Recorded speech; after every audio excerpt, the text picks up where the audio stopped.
Here is a copy of one of my still lifes from a couple weeks ago when I drew some still lifes. Mine's pretty detailed.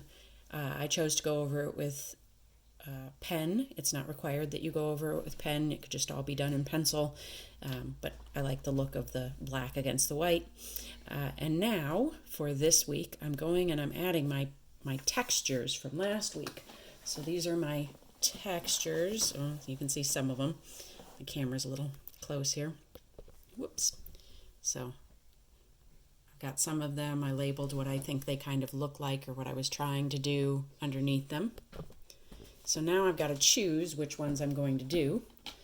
And I've already chosen one of them that I've started putting in. And you can see I've put it in 3 spots here, here, and here. I'm trying to kind of balance it a bit. I'm just trying to really make mine look really nice and finished because this is supposed to be a finished work of art. Here I've added a second of my textures. Hasn't taken me too long because everybody's out of the room right now.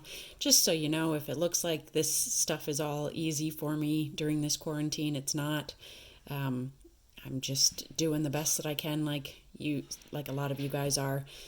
I've got kids running around in the background and making noise and trying to focus on this and get it done so that you guys can take a look at it. So we're all doing the best that we possibly can. All right.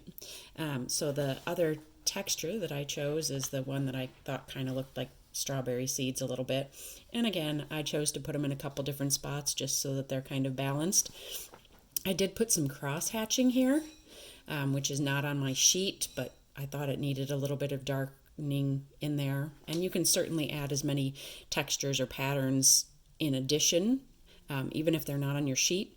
It'd be nice if 5 of them were from what you already planned, but if you need to come up with some different textures or different patterns because you can't make them work. Right now I'm in the middle of adding my third texture kind of pattern here. I'm choosing to try to kind of make it look like my rock wall. Nothing says all of these have to make sense in the drawing per se.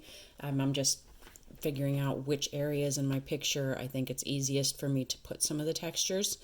Here I'm going to go ahead and show you kind of how I'm layering it and how I'm able to take a texture that maybe I could just leave it like this, but I'm going to add more to it.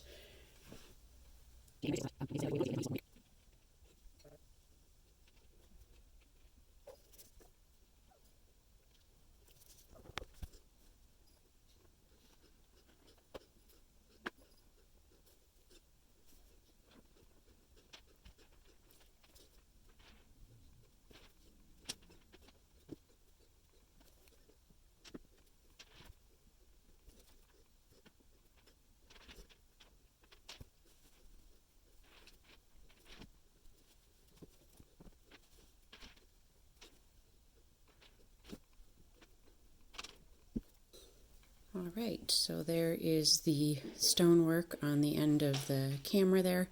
I don't know if I'm going to do it anywhere else because frankly that was exhausting on my hand, though I know I'd like to balance it. So we'll see if I decide to put it anywhere else, but that's how you can layer on top to make something that was okay have even more interest. All right, I've done a little bit more work. I'm still not finished yet. I decided to put a little bit more of the rock texture, but I did it in some small areas. I decided to repeat some of the cross hatching because it's super easy. Cross hatching is just magic, so I put that in multiple spots to balance. I'm trying to debate whether I want to keep that as my 5th, even though it wasn't on my texture list, because it is a texture, even though I didn't originally have it. And I put a texture up here of what I labeled as my close-up of an old blanket texture on the strap there. So I do have 9 textures I do have 5 textures happening here, and now I've started to add some areas of solid black just to kind of balance it out and have some things pop a little bit more. So I'm going to keep going through there, and I will let you see what it looks like when I think I'm all finished. All right, and here is what I'm going to call my finished piece. can't hold it up quite straight and still show it this close, but I did decide to add a fifth of my textures from my actual thing, and I added some birch like bark here and here because I thought it was a little empty. I've tried to balance the black as best I could. I don't know if I'm 100% happy, but I just finished it, so I'm more critical right now.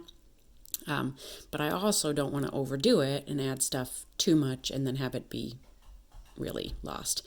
So here I have a still life. I have at least 4 objects, or 3 if you just consider that this is the cap for this, but they're spread out. I've got them overlapped. Some items are in front of others. I have size difference, so I have a really large camera. This stand is kind of a medium size, and then some really small. I tried to put it in a horizontal composition so that it was filling as much of the page. So I'm thinking about all of that still life stuff. That's what was supposed to be taken care of previously. I tried to make sure that I had some good textures, some good variety. Maybe you look at it and you don't think it makes sense with the project. Like my husband and my son just said it looked like a pile of rubble now instead of a camera. But to each their own, because I'm quite happy with it and I think I did a good job. And I think it's more interesting than it was when it was originally done and it was just lines. So you may look at yours, you may feel a bit critical, but that happens to all of us. So hopefully you ended up with something that you like. Yes, I went maybe a little above and beyond what some of you have the time to do, even though this didn't take me terribly long. Yes, yours may be in pencil. If you wanted to use color, you can use color because it doesn't really, that's not something that I'm looking for or grading, but at least minimum pencil is what this should be. And then take a picture of this and turn it in where I've asked you to on Google Classroom. Thanks, guys.